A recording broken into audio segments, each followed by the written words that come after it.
नमस्कार। हमारे चैनल में आपका स्वागत है। मैं हूं रामचंद्र मौर्य। साथियों, 5 राज्यों के चुनाव संपन्न हो गए। मतदान ईवीएम में बंद हो गए हैं। एक रात बीत चुकी, अभी 3 रात बाकी है ईवीएम की रखवाली के लिए।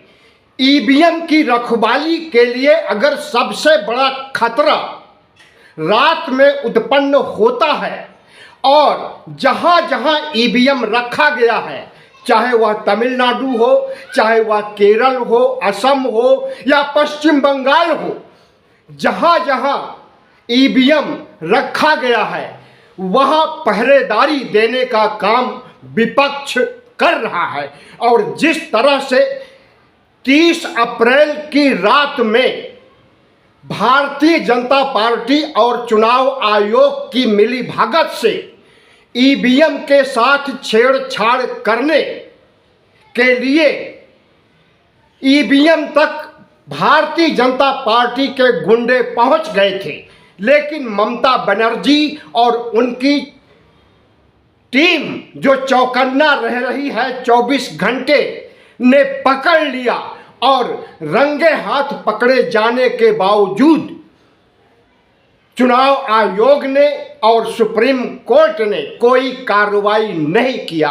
अभी 3 रात बाकी है। आज 1 अप्रैल है, 2 अप्रैल और 3 अप्रैल अभी बीतना बाकी है। तो इन 3 रातों में नरेंद्र मोदी और शाह की पार्टी किन किन राज्यों में ईवीएम धांधली करने वाली है, या सीधे से कहें कि ईवीएम को बदलने वाली है, नहीं कहा जा सकता। ममता बनर्जी की तरह असम, तमिलनाडु और केरल में चौकसी नहीं हो सकती है, चौकीदारी नहीं हो सकती है। तो क्या समझा जाए कि बंगाल में अगर ईवीएम में हेरा फेरी नहीं होगी तो बीजेपी हार जाएगी? जी हां, जिस तरह से चुनाव आयोग, सुप्रीम कोर्ट, कानून व्यवस्था, पुलिस प्रशासन, प्रशासनिक अधिकारी, डीएम, कलेक्टर से लेकर के गोदी मीडिया तक प्रधानमंत्री नरेंद्र मोदी का साथ दिया है और दे रहा है। हमें लगता है ईवीएम चोरी और ईवीएम हेरा फेरी के बगैर इनकी सरकार नहीं बन सकती है। और अगर ये ईवीएम में हेरा फेरी करके, ईवीएम को बदल करके सरकार बनाना चाहेंगे तो क्या इस देश की धर्मनिरपेक्ष, जागरूक और मोदी विरोधी, आरएसएस विरोधी जनता उन्हें माफ करेगी? कतई नहीं। आपको मालूम होना चाहिए कि इस वक्त ममता बनर्जी अकेले लड़ रही हैं और सिर्फ भारतीय जनता पार्टी से नहीं, चुनाव आयोग से भी लड़ रही हैं। पुलिस प्रशासन, डिप्टी पुलिस प्रशासन और नौकरशाही से भी अकेले लड़ रही हैं। यहाँ तक कि अगर वकील की वेशभूषा बना करके सुप्रीम कोर्ट में प्रैक्टिस करने पहुंच रही हैं, अपना पक्ष रखने, अपना वकील खुद ही अपने को मान करके एक मुख्यमंत्री अगर सुप्रीम कोर्ट में दस्तक दे रहा है तो माना जा रहा है कि ममता बनर्जी की बहुमुखी प्रतिभा और ममता बनर्जी का जुझारू नेतृत्व उन्हें टस से मस नहीं होने देगा।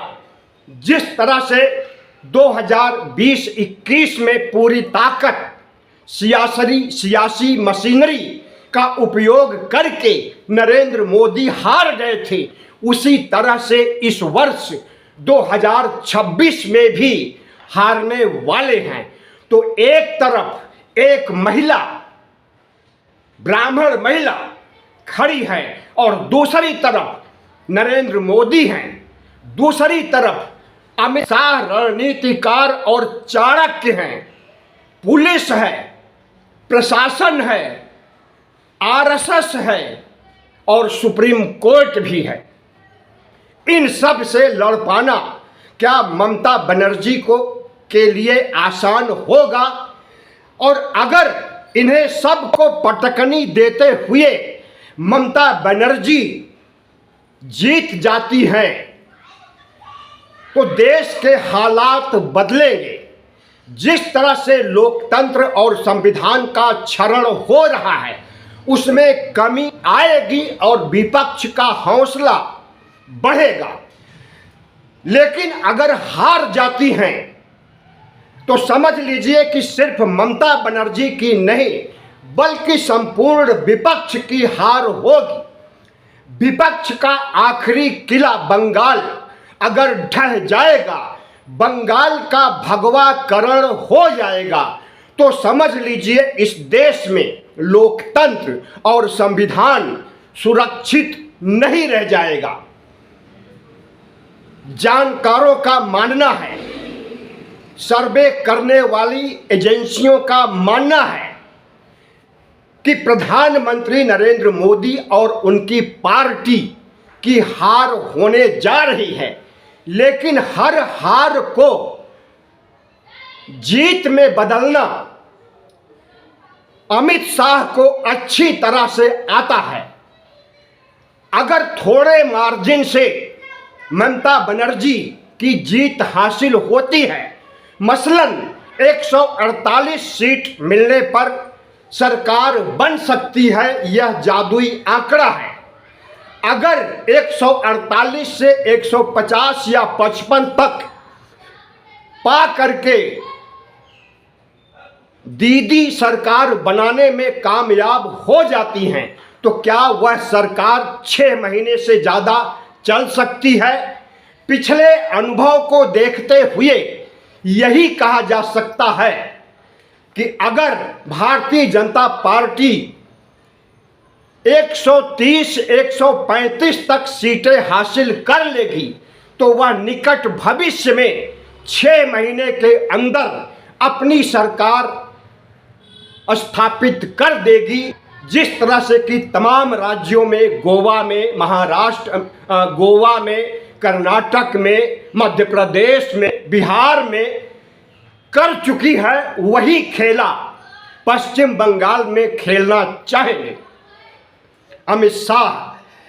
लेकिन ममता बनर्जी के राज में और ममता बनर्जी के कुशल नेतृत्व में क्या अमित शाह का माया जाल, अमित शाह का धांधली करने का इरादा, अमित शाह का वॉशिंग मशीन में धो करके साफ सुथरा बेदाग करके अपनी पार्टी में टीएमसी के विधायकों को शामिल करने का हौसला कामयाब हो पाएगा? हमें ऐसा नहीं लगता है, क्योंकि ममता बनर्जी ने अभी से उन विधायकों को, होने वाले भावी विधायकों को टाइट कर दिया है, उनके कान पकड़ करके कि खबरदार अगर जीतने के बाद भारतीय जनता पार्टी में जाओगे तो तुम्हारी खैर नहीं होगी। और भारतीय जनता पार्टी, हारती हुई भारतीय जनता पार्टी चाहेगी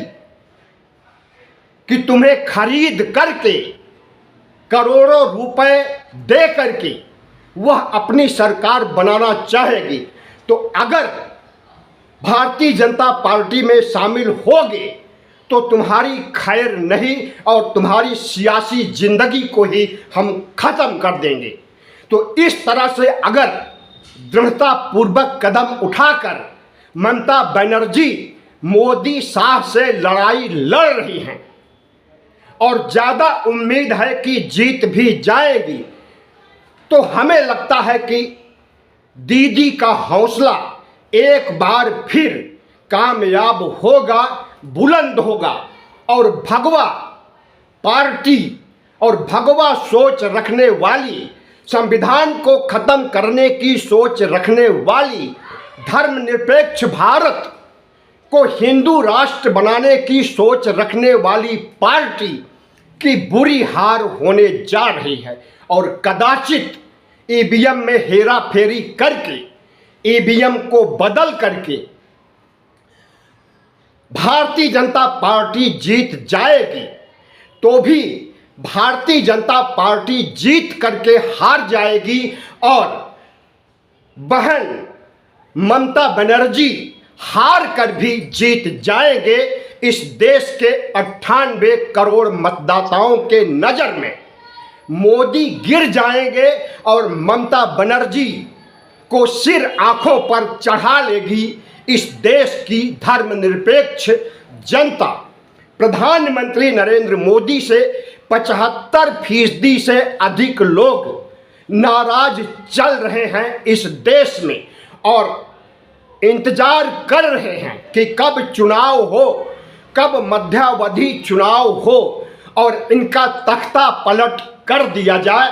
सोशल मीडिया में कुछ ऐसा ही गूंज रहा है। तो सोशल मीडिया की गूंज क्या साकार होगी? क्या नायडू और नीतीश अभी भी भारतीय जनता पार्टी का समर्थन करेंगे? समय बताएगा। लेकिन मौजूदा समय में जो देखने को मिल रहा है उससे यही कहा जा सकता है कि ममता बनर्जी हिमालय की तरह अडिग हैं, उन्हें हरा पाना बामुश्किल है। ममता बनर्जी धर्मनिरपेक्ष भारत और भारत के संविधान की रक्षा करने के लिए जिस तरह से प्रतिबद्धता दिखाई है और दिखाएंगी, हमें लगता है कि उस तरह का कुशल नेतृत्व राहुल गांधी भी नहीं दे पाए हैं। अगर राहुल गांधी में ममता बनर्जी का 1/4 यानी 1/4 हौसला होता तो कांग्रेस की ऐसी दुर्गति नहीं होती जिस तरह से पिछले 14 वर्षों में हुई है। और उसी कांग्रेस की शाखा है टीएमसी, तृणमूल कांग्रेस। और अगर तृणमूल कांग्रेस मोदी और शाह और भगवा गैंग को पटकनी देने में कामयाब हो रही है तो समझिए कि कांग्रेस ही आरएसएस, भारतीय जनता पार्टी, मोदी और शाह के अहंकार और तानाशाही पर रोक लगाने के लिए सामने खड़ा है। अब देखना है, जादुई आंकड़े आएंगे 4 मई को और 4 मई को पता चल जाएगा कि ममता बनर्जी की धर्मनिरपेक्ष राजनीति, ममता बनर्जी की हिंदू राष्ट्र के खिलाफ धर्मनिरपेक्ष भारत के सोच में, इस सोच को आगे बढ़ाने वाली राजनीति बचेगी या फिर खत्म हो जाएगी। मतदाताओं ने निर्णय सुना दिया है और अब बारी है 4 मई की। धन्यवाद। वीडियो अच्छा लगा हो तो चैनल को सब्सक्राइब कीजिए, लाइक कीजिए और शेयर कीजिए।